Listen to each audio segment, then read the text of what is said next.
त्यांना कोणी अधिकार दिला असेल त्यांच्या राष्ट्रवादी शरदचंद्र पवार पक्षाचा त्याच्यावर भाष्य करायला, तर मग तो अधिकार असेल तर मग ते मांडू शकतात. त्यांना जर अधिकार असेल विलिनीकरणाचा, म्हणजे हे आता तिकडे विलिनीकरण होता होता भाजपमध्ये आले की काय आम्हाला माहित नाही. त्याच्या अगोदर तिकडे विलिनीकरण करायचं होतं, तिकडून काय व्हायना.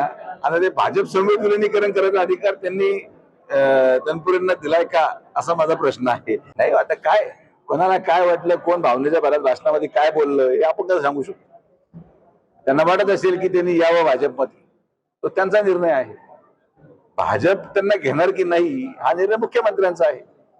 तर ज्याला यावंशी वाटतं त्यांनी त्याची इच्छा व्यक्त केली, त्याला घ्यायचं का नाही हा निर्णय घेणारा मुख्यमंत्र्यांचा अधिकार मुख्यमंत्री पाहतील आणि ठरवतील काय करायचं काय नाही. अरे मला कोण विचारू राहिलं बाबा, मला इथं चहा सुद्धा कोणी विचारणार, मला पक्षप्रवेश कोण विचारून करणार आहे. आम्हाला एक गोष्ट आम्ही अगोदरपासून सांगत आलेलो आहोत की जो निर्णय मुख्यमंत्र्यांचा असेल तो निर्णय अंतिम असतो. जी काही इच्छा जनतेच्या मनामध्ये असेल, शेवटी भारतीय जनता पार्टी महायुतीचा घटक पक्ष आहे. महायुतीमध्ये ती जागा भारतीय जनता पार्टीची आहे, त्यामुळे भारतीय जनता पार्टीच्या जागा लढवणार याबाबतीत कुठलीही शंका नाही. भारतीय जनता पार्टी पक्ष हा बऱ्यापैकी आकलन आणि सर्वेवर चालणारा पक्ष आहे. जे काही रिपोर्ट, ग्राउंड रिपोर्ट, जनतेचं अपेक्षा आणि आकांक्षा ज्या माणसाकडून असेल आणि त्याला जनतेचं समर्थन असेल त्यालाच ती उमेदवारी माननीय मुख्यमंत्री महोदय आणि प्रदेशाध्यक्ष माननीय चव्हाण साहेबांमार्फत मिळेल. आता तो व्यक्ती कोण हे जोपर्यंत सर्वे येत नाही तोपर्यंत मी कसं सांगू शकतो. यामध्ये उमेदवारीची अपेक्षा असणं आणि उमेदवारी मिळणं याच्यामध्ये जमीन आसमानाचा फरक असतो. मी या स्पर्धेत नाही हे मी अगोदरच सांगितलेलं, त्यामुळे माझा तो विषयच येत नाही. जे उर्वरित लोक इच्छुक असतील, मला वाटतं त्यांनी व्हावं, कार्यकर्त्यांना वाटतं त्यांनी व्हावं, पण जनतेला जर वाटत नसेल तर तो निर्णय माननीय मुख्यमंत्र्यांनी घ्यावा. पक्ष हे बेरजेच्या राजकारणावर चालतं आणि एक एक आमदार महत्वाचा आहे आणि तो आमदार शेवटी कसा आहे की सर्व्हे मध्ये जर एखादं नाव नसेल आणि तुम्ही मला सांगाल की त्याला निवडून आणा तर ते आम्ही करू शकत नाही. जनतेच्या मनाचा आणि जनतेच्या मताचा सन्मान होणं आवश्यक आहे. जनते त्याचं नाव घेईल तेच नाव मुख्यमंत्री महोदयांकडून येईल मला खात्री आहे. व्हॉट्सअप आणि सोशल मीडियाचा परिणाम आहे आणि या सोशल मीडियाचा परिणामाने बँगलोरमध्ये काही हॉटेल इंडस्ट्रीवाल्यांनी बंद पुकारला. त्याचा परिणाम लोकांना असं वाटायला लागलं की एलपीजी संपलं का. एक गोष्ट लक्षात घ्या, तिथं काँग्रेसचं सरकार आहे आणि काँग्रेसचं सरकार असलेल्या राज्यामध्ये एलपीजी शॉर्ट झाल्यामुळे अर्थव्यवस्था आणि उद्योग व्यवस्था बंद करण्यात आली. ही देशामध्ये एक असंतोष वातावरण निर्माण करायचा काँग्रेसचा प्रयत्न आहे असं माझं व्यक्तिगत मत आहे. मग बँगलोरमध्येच का, उत्तर प्रदेशमध्ये का नाही, महाराष्ट्रामध्ये तर सगळ्यात जास्त मोठी हॉटेल इंडस्ट्री बँगलोरपेक्षा मोठी आहे, दिल्लीमध्ये का नाही.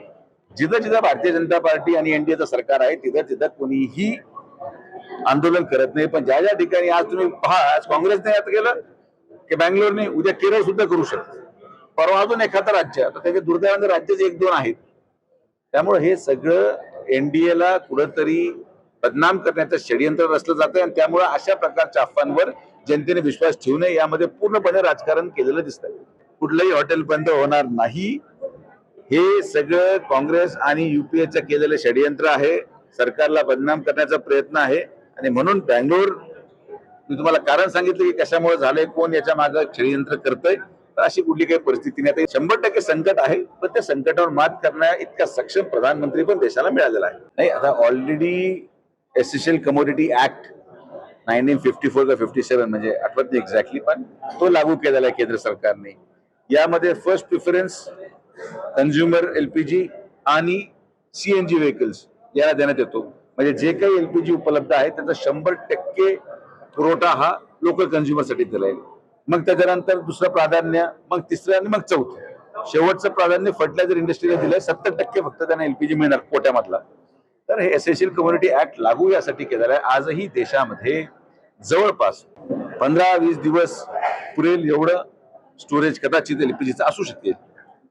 पेट्रोलियम आणि क्रूड ऑइलचं तर रशियामुळे प्रॉब्लेम सॉल्व्ह झालेला आहे, त्यामुळे त्याचा काही एवढा सेन्सिटिव्ह इश्यू नाही. ही वास्तविकता आहे की युद्धाचा परिणाम देशावर झालेला आहे. पण मला हा पण विश्वास आहे की कुठेतरी युद्ध जरी चालू राहिलं तरी मात्र आज युएई देशांना जे नागरिक अडकले त्यांना बाहेर काढण्याच्या दृष्टिकोनातून, जसं युक्रेन आणि रशियामध्ये काही काही ठिकाणी पूर्णविराम देण्यात आले होते, 2 दिवसाचे, 3 दिवसाचे, 1 आठवड्याचे, आपले आपले नागरिक काढण्यासाठी अशा दृष्टिकोनातून माननीय प्रधानमंत्र्यांच्या माध्यमातून पुढाकार घेतला जाईल हा विश्वास मला आहे.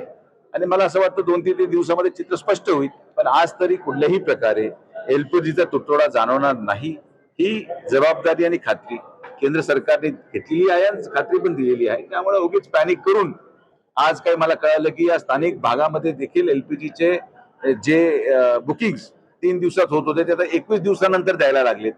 तर मी सगळ्यांना ही विनंती करेल की फार आपण घाबरून जाऊ नये.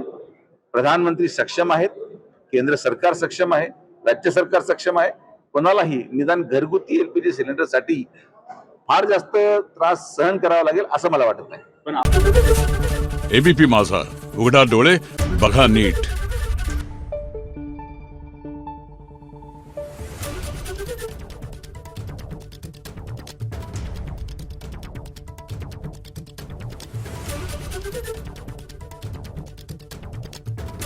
Thank you.